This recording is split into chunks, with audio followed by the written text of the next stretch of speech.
Le 30 avril 1945, la journée marquée par le désespoir et la fatalité s'ouvre dans le Führerbunker, alors que les troupes soviétiques encerclent complètement Berlin et se trouvent presque à l'intérieur de la chancellerie.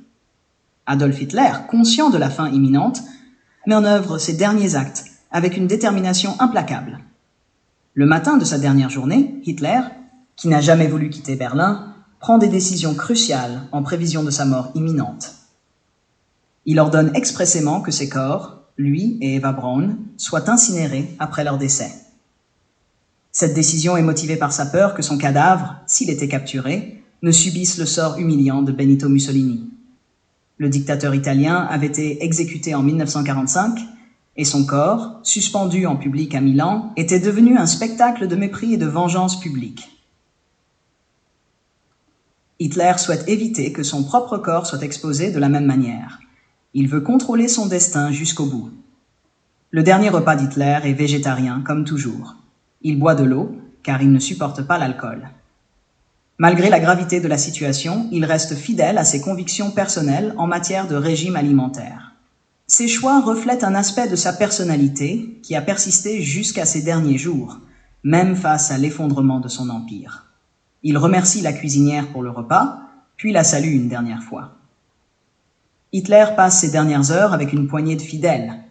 Les généraux présents dans le bunker sont Wilhelm Keitel, Alfred Jodl et Hans Krebs, le chef de l'état-major de la Wehrmacht.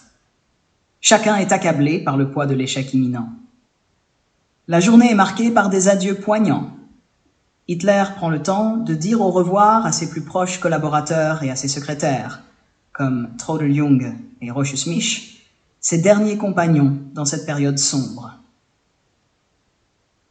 Vers 15h30, Hitler se retire dans son appartement privé du bunker avec Eva Braun, sa compagne fidèle depuis longtemps, devenue sa femme la veille. Eva, consciente de la situation désespérée et résignée, exprime sa fierté et son bonheur de rester à ses côtés jusqu'à la fin. Juste avant qu'Hitler n'agisse, Magda Goebbels, fidèle jusqu'à la fin au Führer, le supplie de ne pas en finir avec la vie. Elle est désespérée par la perspective de la fin imminente, mais Hitler est inflexible. Le couple part définitivement ensemble, une balle pour le premier et du cyanure pour les deux. Elle voulait laisser un corps présentable, disait-elle. La veille de sa mort, Adolf Hitler procède à un test crucial pour vérifier l'efficacité du cyanure qu'il prévoit d'utiliser. Il administre une capsule de cyanure à son chien, Blondie, un berger allemand qui était son compagnon fidèle. Cette vérification vise à s'assurer que les capsules sont efficaces, surtout après que Heinrich Himmler, qui a trahi Hitler en négociant avec les Alliés, lui ait fourni ces substances. Le chien meurt rapidement, confirmant ainsi le bon fonctionnement du poison. Conformément à ces directives, les corps d'Hitler et d'Eva Braun sont incinérés dans le jardin du Führerbunker pour éviter la capture et l'exhibition de leurs dépouilles par les forces soviétiques. Les soviétiques parviennent malgré tout à récupérer des fragments du crâne d'Hitler, bien que l'incinération ait largement détruit les preuves.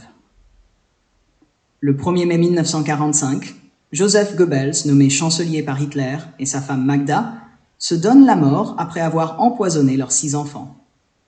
Ce dernier acte symbolise l'effondrement total du régime nazi et le déclin moral des derniers dirigeants fidèles. Les Goebbels, qui avaient des vues radicales sur le national-socialisme, préfèrent mourir plutôt que de vivre dans un monde sans cette idéologie. Le dernier jour d'Hitler est donc marqué par un mélange de détermination et de désespoir, avec des actions précises pour mettre fin à son règne, tout en évitant l'humiliation après sa mort. Ces dernières heures illustrent la profondeur du déclin du Troisième Reich et la désillusion qui a accompagné sa chute.